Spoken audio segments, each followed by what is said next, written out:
Welcome, distinguished guests. My name is Dennis Ashley. I'm the president and CEO of the Madison County Chamber of Commerce. In April last year, our chamber hosted the Madison County Drug Addiction Summit. In partnership with the Madison County Health Department, supported by a grant from the Health Foundation of Greater Indianapolis. It was a one-day event. 180 participants from all corners of the state participated that day, including our current state health commissioner, Dr. Adams, and then Attorney General Greg Zoller, who were key individuals who led the discussion on the serious effects of opioids and drug addiction. Our goal was to bring those men and women together, the first responders, our police officers, our care and treatment professionals, so that we could strengthen our collaboration in the fight against drug addiction. Today in Madison County, here in Anderson, Indiana, we will be establishing a stronghold in this fight. When we cut this ribbon today, a world-class care and treatment facility will be made available to those in need. This facility will serve beyond the borders of Indiana. Among those providing the care and treatment will be the great people of Madison County, the great people of Anderson, Indiana. And at this time, I'd like to introduce to you the great mayor of Anderson, Thomas Broderick.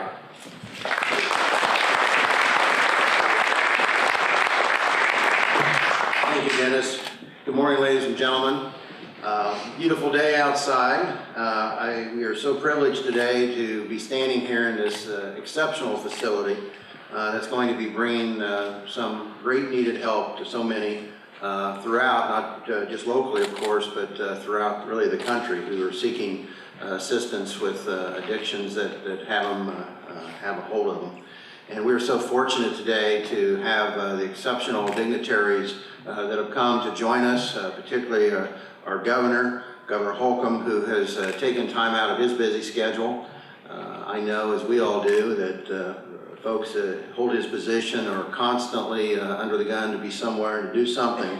And the fact that he has chosen the city of Anderson to spend some time today and help join us in this celebration of opening up Bridges of Hope is a great thing. And Governor, we thank you so very much for your time and your efforts on behalf of the state and the people, particularly here in the city of Anderson. So thank you very much. We also have with us today, of course, our state representatives, State Representative Terry Austin and Senator Tim Lanane, who serve us so well down at the State House and work closely with Governor Holcomb and the rest of the folks down at the state to bring us a better government, and we appreciate everything they do also. You know, again, we all read every day, as Dennis alluded to a moment ago, of a seminar that was held late last year. We all recognize the issues going on across the country with regards to opioid addictions. And we know that everyone recognizes the problem, but oftentimes we're sort of at a loss to figure out what the solutions are. And Bridges of Hope are one of the organizations that have found some solutions for so many people. And we're very proud that they have chosen Anderson as a place to be and to continue and to grow. And so I want to thank them as mayor of the city for them choosing us. We know that we will be able to be a great community for which they can operate in, and we look forward as they continue to expand and to help and make folks' lives better and to continue to give the quality of life to all people as they so rightly deserve. So at this time, it's my privilege and pleasure to be able to introduce to you the Director of Operations, Carl Lazar. Carl?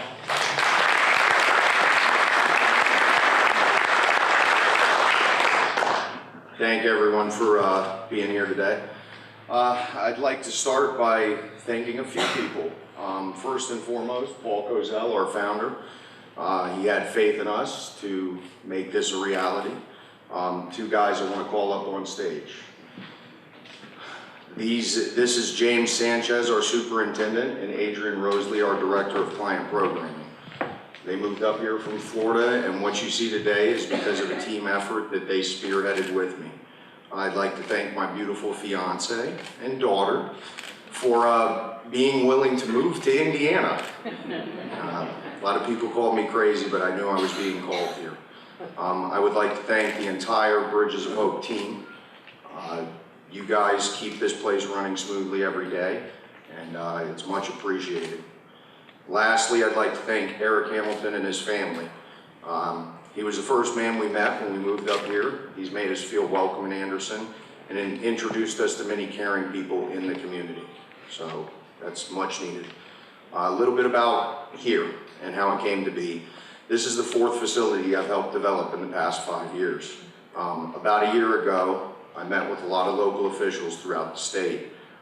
We came to Indiana because we saw a need, and we came to Indiana to help combat the addiction epidemic we are all facing here. My vision was to create something different than the facilities I had developed in the past. We wanted to build a facility that was comfortable with a home-like atmosphere. We instituted a holistic approach that assists clients in maintaining long-term sobriety here.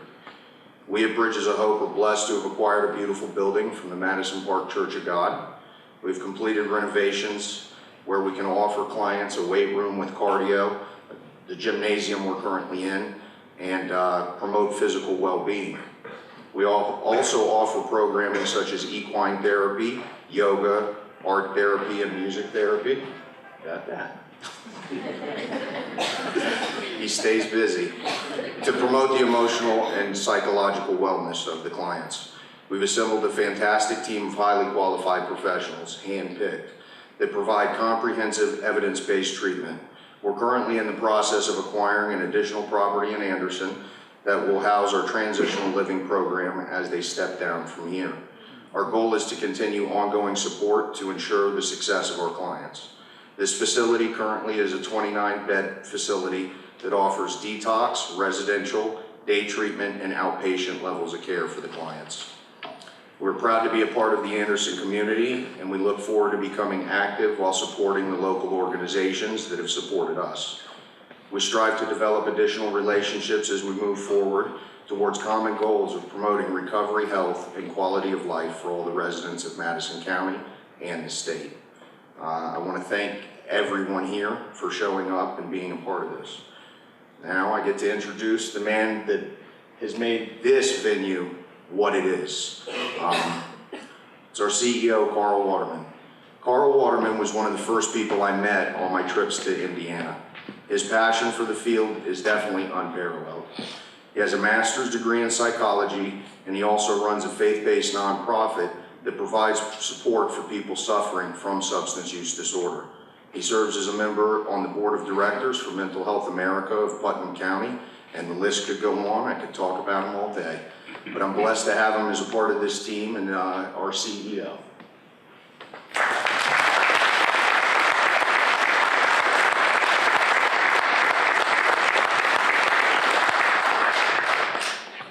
Well, when I started this, I had in my mind I was going to memorize this, like that's the way I usually like to do it. I don't like having to read from things, but for some reason the last week I've been a little busy.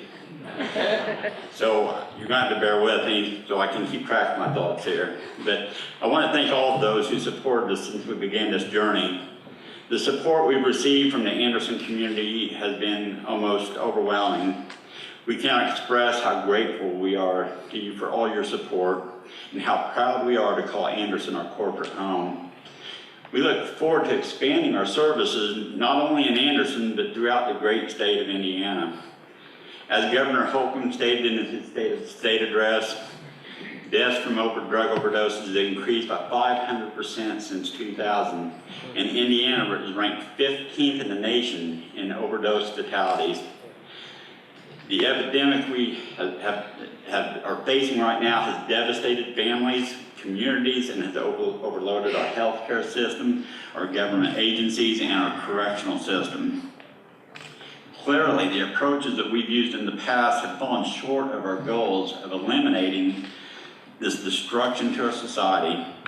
I agree with Governor Holcomb that this is a fight we can and we will win to take Indiana to the next level. I'm thankful the Governor plans to attack this problem on all fronts, on prevention, treatment, and enforcement. I believe to win this battle, private industry must become more involved. This is where Bridges of Hope can help. As a company, we are committed to making the necessary investment to develop quality facilities to provide effective evidence-based treatment for those suffering from substance use disorders. We will continue to expand throughout the state of Indiana as we carry on this battle. We are We believe effective treatment is critical in breaking the cycle of addiction. In 2006, Governor Mitch Daniels cited a study that indicated for every dollar the state invested in treatment, it saved the taxpayers $6 due to reduced cost in health care and lower recidivism rates in our correctional system. Now that's quite a return for our investment, and it only makes sense to pursue more effective treatment options. This battle must be fought through bipartisan efforts. I'm reassured when I look at the leaders we have on the stage right now, who come from both sides of the aisle, who recognize that it will take a combined effort to win the battle we are facing. We must unite to stop the destruction that is literally killing our families. So I want to thank each one of you for being here, for your service, and to let you know that Bridges of Hope is here to help in any way we can as we tackle this epidemic. So now I have the honor and privilege of introducing one of those leaders who will stand with us in this fight. Senator Tim Lanane is a thoughtful, articulate, and dynamic leader who has proven to be a tireless advocate on behalf of Indiana's families. He was appointed to the Senate in 1997 and elected to a full term in 1998. Senator Lanane was elected to serve as the Democratic leader by the Senate Democrat Caucus in 2012. He was re-elected in 2014 and again in 2016. An outspoken voice on issues including economic development, education, health care, and criminal justice matters, he has proven his ability to reach across party lines to get things done. This is the type of leadership we need to win this battle. Senator Lanane and his wife Cynthia have 3 children and 5 grandchildren, and they live right here in Anderson. So now it's with great pleasure I introduce to you State Senator and Senate Minority Leader Tim Lanane.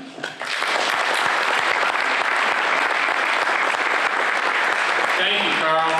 Good morning, everybody. Let me just say, first and foremost, this is an important day for our community. I don't think there's any doubt about that. And Governor, I say that not just because you're here, although it is important that you are here. In fact, I thank you for taking time out of your day to come here on a Saturday morning. It shows the Governor's commitment to the importance of this issue and to the importance of a facility such as Bridges of Hope. I need not restate the statistics that we've heard about the crisis that we have here in the state of Indiana. Unfortunately, we know that within our community, that crisis is even greater. And you only need to look at recent headlines in terms of the numbers, the overdoses that have occurred, whether it is due to heroin, opioids, methamphetamine, and unfortunately now a more recent epidemic involving a new substance called fentanyl. And this is a crisis that exists, of course, throughout the state, throughout the country, but unfortunately seems to be extremely difficult here within Madison County, and I can only point to recent headlines as to what's happened over in Delaware County, where unfortunately just in the last several days there have been almost a dozen or so overdoses and unfortunately 3 deaths due to this disease of addiction. And we have to face the fact that this is a disease, and the challenge that people such as Representative Austin, who is so good to see her here, and that I will have, that the Governor has, is that we need resources to deal with this. We have to deal with it as what it is, a disease that affects our entire community. So it is important that a facility such as Bridges of Hope has decided to land here. And Carl, who is welcome, you're welcome here to our city and to the state of Indiana. We're so happy to have you here. I wish it was for some other reason that you were coming, other than to treat our problems that we have here, but we're fortunate to have your facility here. We appreciate the Bridges of Hope approach to a comprehensive, integrated treatment style, and a style which is based upon evidence-based treatment. We have to treat the entire person. You know, if we had a family member who gets sick and is very, very sick, we don't just treat part of the problem that they have, the illness that they have. We need to treat the entire person, the whole person. And I also think, Governor, we need to look at our state in that regards. This is a problem that exists all over the state. We can't just treat part of the state. We have to treat the entire state. We have to treat people coming from every walks of life, no matter what their economic background might be as well. I know that this is a challenge which will be difficult for us to meet, but based upon Governor Holcomb's commitment to this, and in partnership with the rest of the community leaders throughout the state, I know that we can resolve this matter.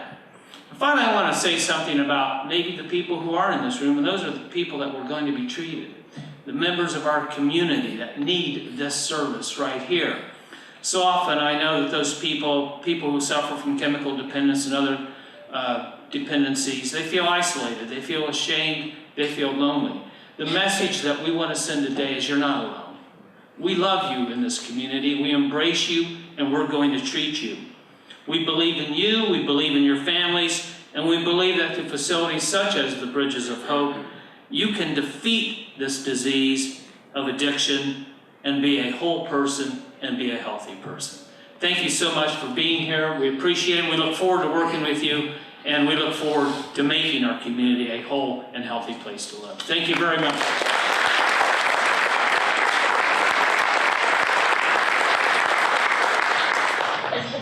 Well, today I'm humbled, honored, and excited to have the opportunity to introduce Governor Eric Holcomb. He is the 51st governor of Indiana. He was elected governor following an unprecedented 106-day campaign. Prior to his election as governor, Eric served as Indiana's lieutenant governor. He is a veteran of the United States Navy and was a trusted advisor to both Governor Mitch Daniels and Senator Dan Coates. Throughout his career in public service, Eric has earned a reputation of being a consensus builder. He worked with Hoosiers from all walks of life to build support for a number of initiatives. He is the author of the book, Leading the Revolution, which outlines the successes of the Mitch Daniels approach to campaigning and governing. We are excited when we heard the governor say that he was attacking the drug epidemic and that was one of his pillars of transformational priorities. We truly appreciate having a governor that shares our concern and passion for addressing this serious health concern. Eric is a graduate of Pike High School in Indianapolis and Hanover College in southeastern Indiana, where he majored in U.S. history with a focus on the Civil War and Reconstruction. A student of history, he is a collector of presidential signatures and currently has documents signed by 41 of our 44 presidents. And that's very impressive.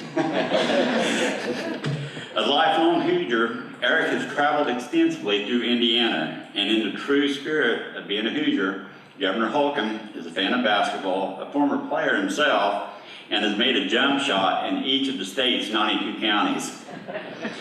So now it's my honor and privilege to introduce to you Indiana Governor Eric Holcomb.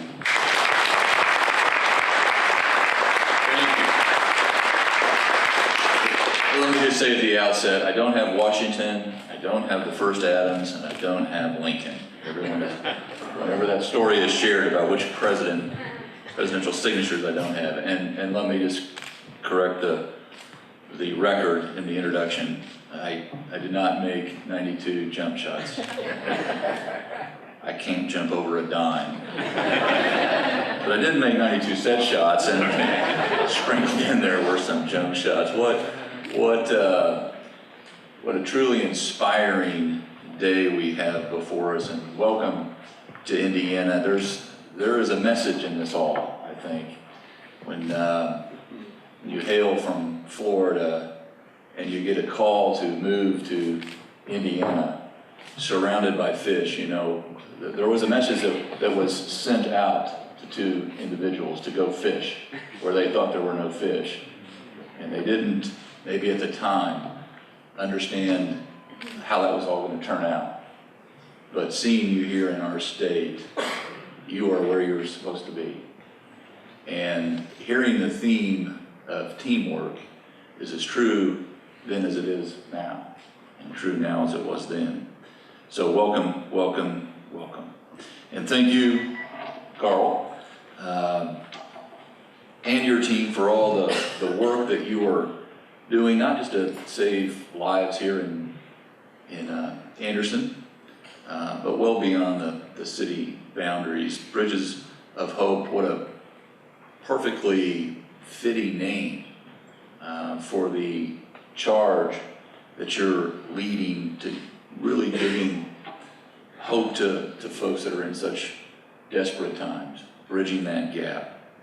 You're all on the front lines, you're all living what I am hearing firsthand, all the stories day by day by day. I was just in Winchester and Portland yesterday afternoon, and they too have prioritized this, just as we all have here today, and is in my agenda, as was mentioned earlier. That's why I made it one of the 5 pillars. If we're truly going to take our state forward, our team's hitting the ground running on this. I'm proud of them, and there's not, as you all know, a second to waste. And if I could just personally, as Terry and Tim, I think would agree, if we could all just accomplish one thing, just one thing, if I only had one wish, it would be to change that trajectory of this crisis that we find ourselves in, and bend the arc that we're currently on downward. We have to do this. This is a problem that has not just taken an enormous toll on Madison County or Anderson or Indiana for that matter. The Midwest, we're ground zero. This is not just it is, but it's not just a personal crisis. It is a community crisis. It has turned into a business crisis, and Carl did mention a few of the statistics, but make no mistake about it, as I think most people here know. I mean, this is impacting everyone in every age group, in every socioeconomic group. PhD scientists are popping positive on drug tests, and it's not surprising anymore. Babies are testing positive for drugs at birth at alarming rates in county after county after county. Too many Hoosiers are losing this fight, and one is too many. It's been put into such an urgent perspective for me, one that just crystallized it all for me when I learned of a sign outside of a Indiana business that says, "We don't drug test, now hiring." We don't drug test, now hiring. And when you stop and think about 60% of our Department of Corrections inmates are testing positive at the time of arrest, or 80% of heroin users started with painkillers, that dealers, as evil as they might be, dealers are now randomly lacing drugs with ingredients that will kill, because they know that folks that are struggling with addiction are constantly seeking the strongest and most potent drug, that it will help their sales. We know folks are taking elephant tranquilizers. Our high schoolers are going to parties where they're having these Skittles parties of bowls of candy and drugs, and they're reaching in and just pulling out and taking whatever they grab. Down in Indianapolis, one lady was shooting up with heroin in a hospital parking lot, went inside, delivered her baby, and the nurses found her in the hospital bathroom after she delivered her baby, shooting up with heroin again. And this is where we find ourselves. This is where we are today, where people's brains are literally being hijacked, where people, and good people and parents, are starting to love a drug more than they love their children. And so, yes, I think it's one of the top priorities of any administration in the country to put an emphasis on this, not just issue, but this calling. One of my first acts as governor on my very first day was I signed an executive order, and with much support from from the legislature already, we created an executive director of drug prevention and treatment and enforcement. And as much as I didn't want that position to be known as Indiana's drug czar, it became that very quickly. It's probably just easier to say, but the position reports directly to me and is over all of our state agencies that all have something to do with combating this illness. And I couldn't be more pleased that the longtime CEO of Central Indiana's Goodwill Industries is leading this charge, Jim McClellan, and I will make it a point to tell Jim that he needs to get up here and get up here fast. He was with me all day yesterday in Winchester and in Portland, and a few stops in Hamilton County as well, to further illustrate, underscore that point that this is affecting every community in our state. And I can't think of a individual with a better background than Jim to take on this role. And I stress with you, with your help, and together we will stop this in its tracks. I'm just convinced of it. I'm optimistic. I am not fatalistic about this, no matter how close I get to it. And the horrific stories that you learn on a day in and day out basis. I truly am optimistic because of days like today, seeing men and women step forward. And I don't know if I've ever seen an issue where more people are coalescing, who are stepping up saying, how can we help in the private industry, in the public sector, A to Z every day. When I talk to folks and say, what can we do if we're recruiting businesses to come to the state of Indiana or help folks grow their business and opportunity for Hoosiers, at the end of every meeting I say, what more can we do to help? And they talk about the workforce and they talk about the health of our workforce. And this is just right there, central to that conversation, because we know we can't arrest our way out of this. I met the sheriff earlier this morning. We know we cannot arrest our way out of this problem, and that's why this facility is just so incredibly important, that we come alongside each step of the way, that the folks that are struggling with this illness, and it is an illness, that they have a coach right there, step by step by step, that they're not let go again. And we don't see them falling through the cracks as so often has been the case. And we're gonna have bridges built in every county in this state of Indiana.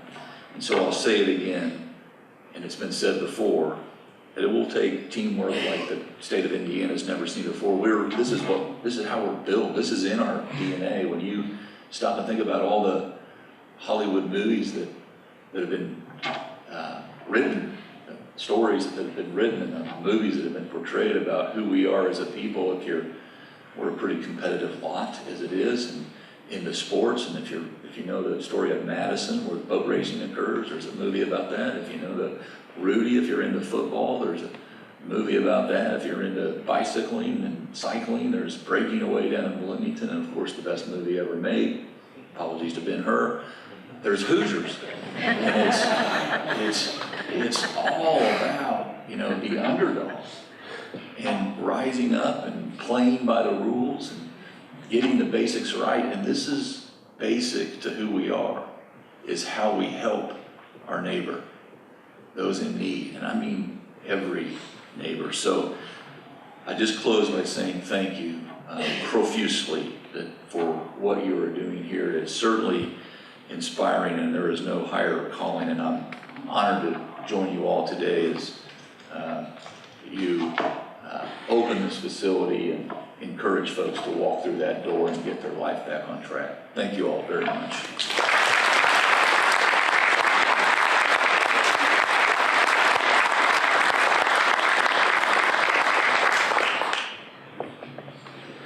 Governor, we had something made for you.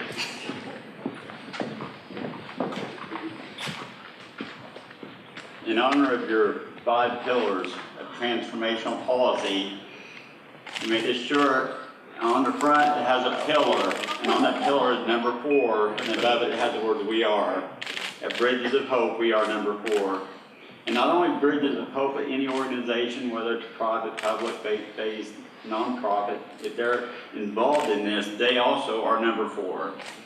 And so on the back of it, it has Governor Eric Holcomb, 5 pillars of transformational priorities with the state seal on the back. So we wanted to present that to you.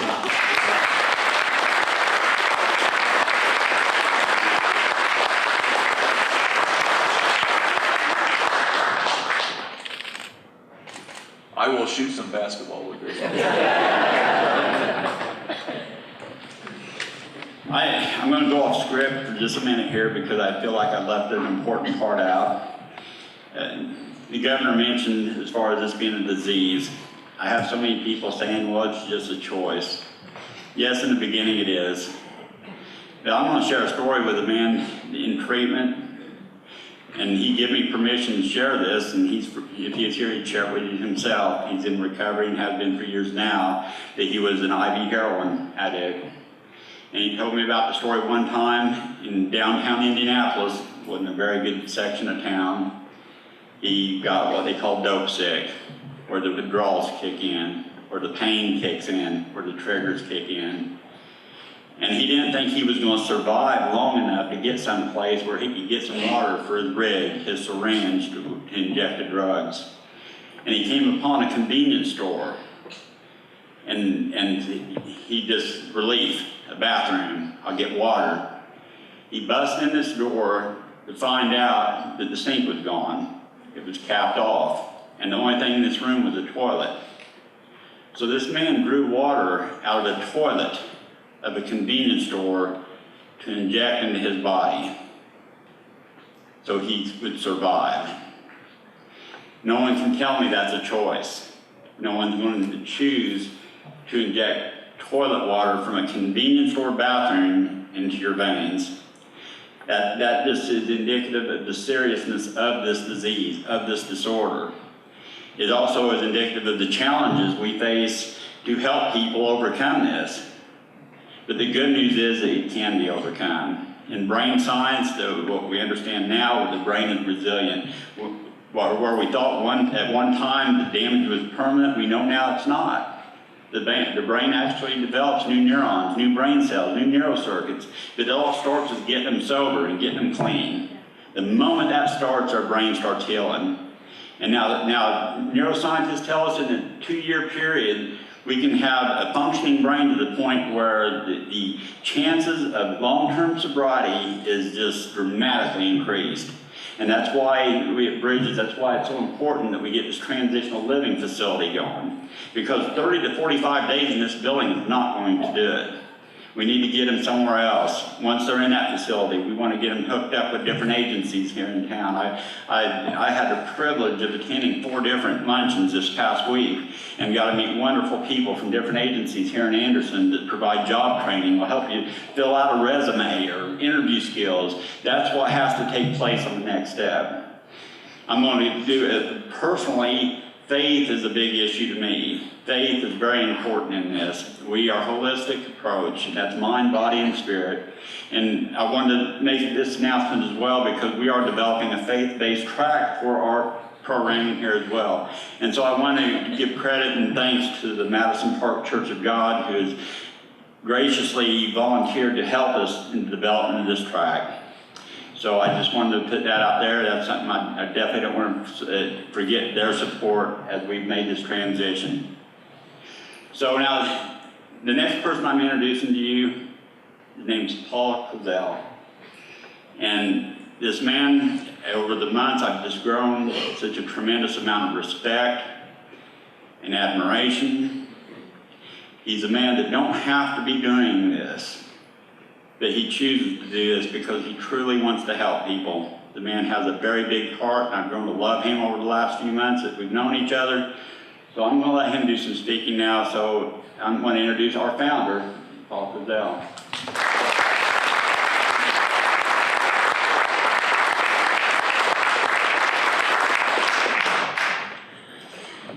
Well, first of all, I want to thank the governor.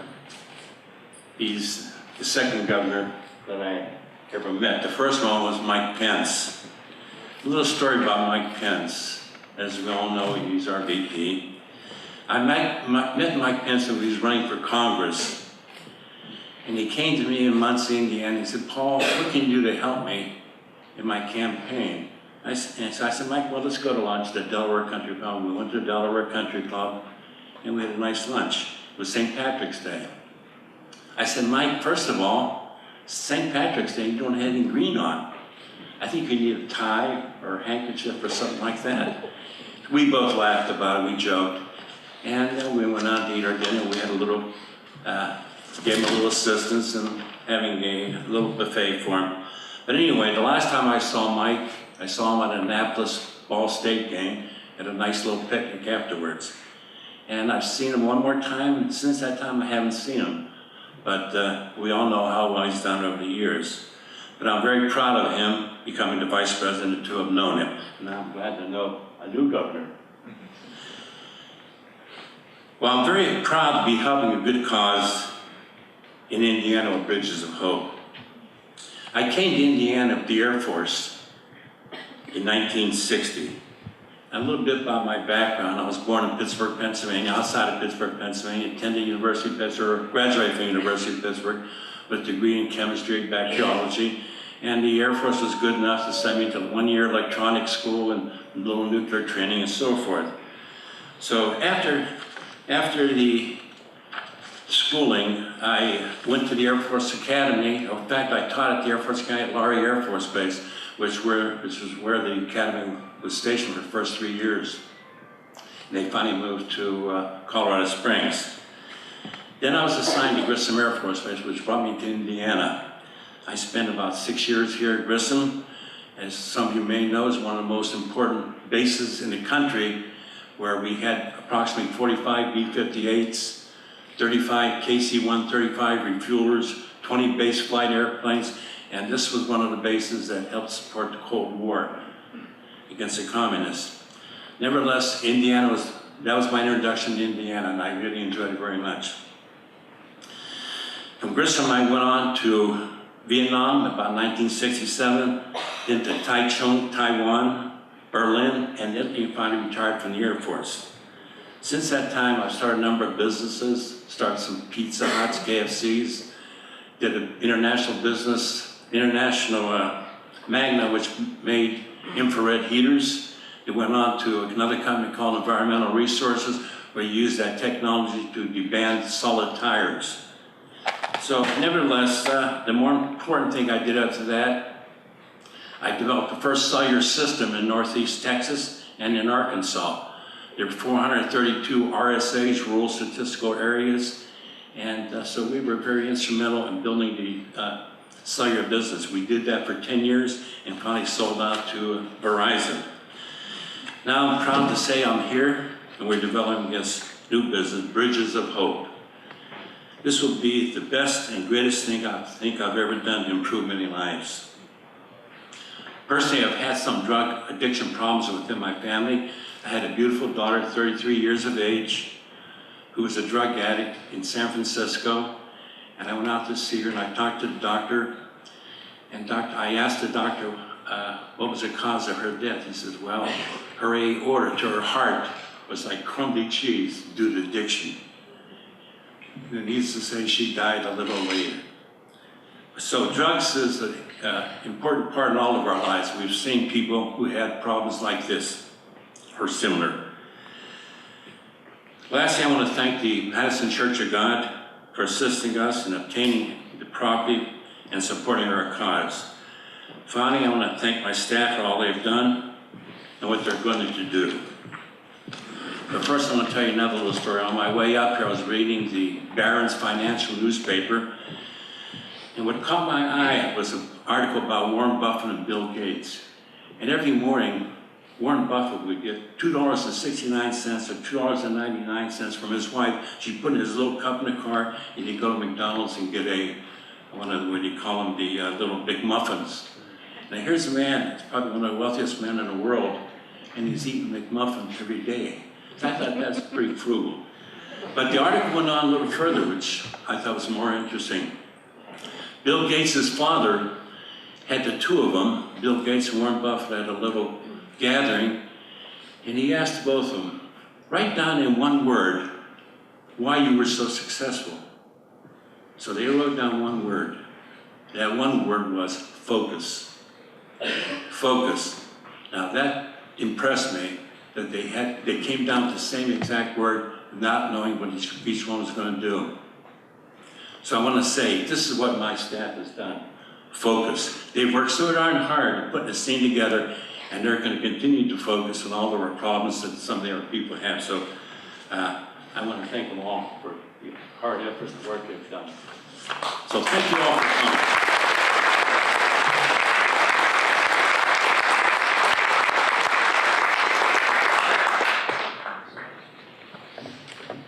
Well, this concludes our grand opening ceremony, and now I invite everybody to step outside. We're going to go around the front. You can go out, right out indoors into the parking lot, make a left, and we're going to have our ribbon cutting. Yeah, so we'll be having a ribbon cutting. Once that ribbon's cut, we invite you to come in. We're going to run an open house till 3 p.m. today. So thank you for coming. Again, we appreciate all your support, and we just look forward to working more with each and every one of you. So everybody have a great day.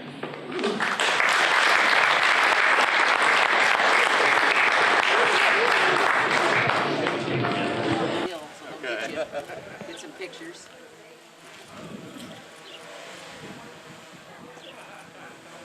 Three.